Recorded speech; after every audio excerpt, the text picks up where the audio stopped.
আলু চপটা আমরা সবাই ভালোবাসি, মাঝে মাঝে এইভাবেও বানিয়ে খেয়ে দেখবে। তো আমরা যেভাবে আলু সিদ্ধ মাখি, এখানে আমি লবণ দিয়েছি, কাঁচা লঙ্কা, পেঁয়াজ,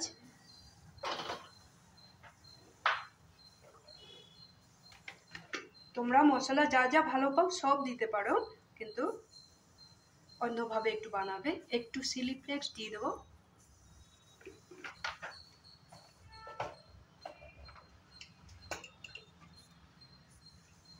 একটু ভাজা মশলা দেব,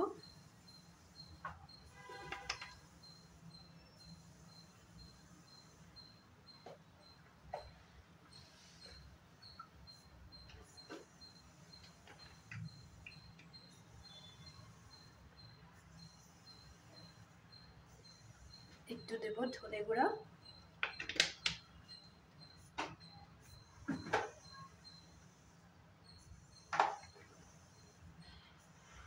একটু হলদি পাউডার দিয়ে দিলাম। এখন এখানে দিয়ে দেব চালের গুঁড়া।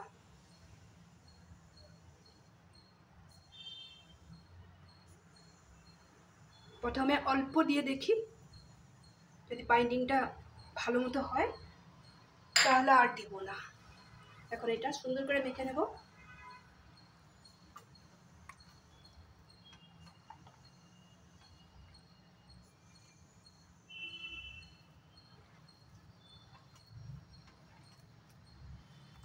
আর চালের গুঁড়া দরকার হবে না, আমি এটা সুন্দর করে মেখে নেব। সবগুলো আমি রেডি করে নিয়েছি, আলু সবগুলো।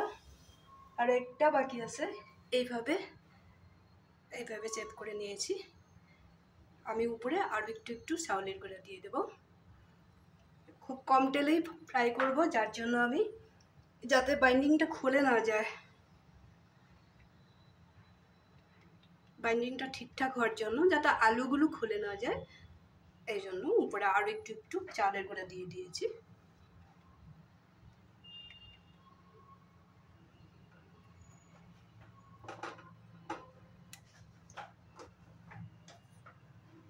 এখন আমি গ্যাস জ্বালিয়ে নিলাম, একটা নন স্টিকের প্যান বসিয়ে দিলাম।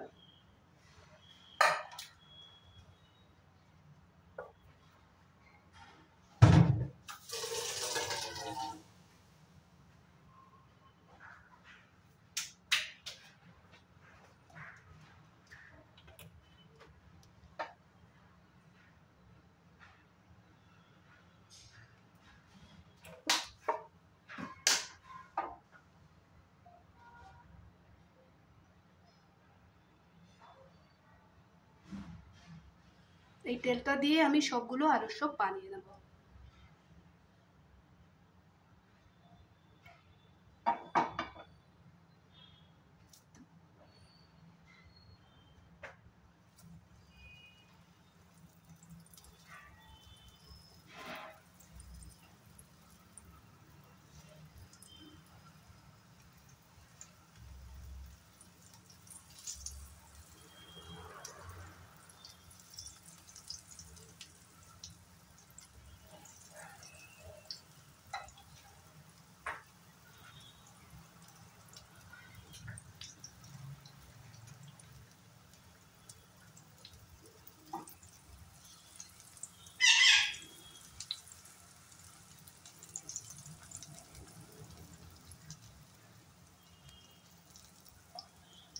এই তেল থেকে একটু একটু করে চপের উপরে দিয়ে দিব।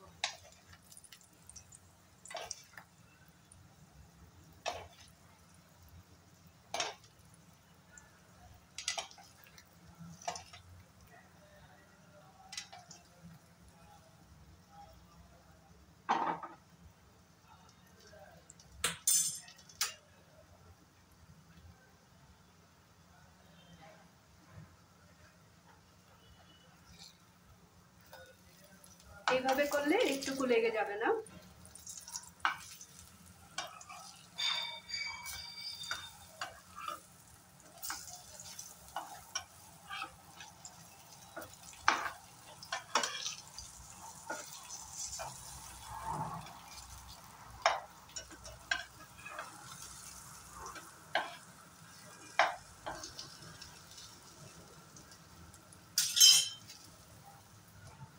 3টা বাকি আছে, সাইডে এগুলো দিয়ে দেবো।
এখন একটু ভিতরটা সিদ্ধ হওয়ার জন্য একটু ঢেকে রাখলাম।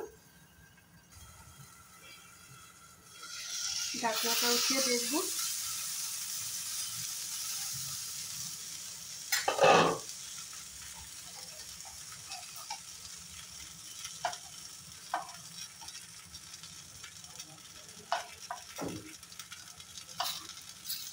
কত কম তেল দিয়ে আলু সবগুলো ভাজা হয়ে গেল, একটাও ভেঙে যায় নাই।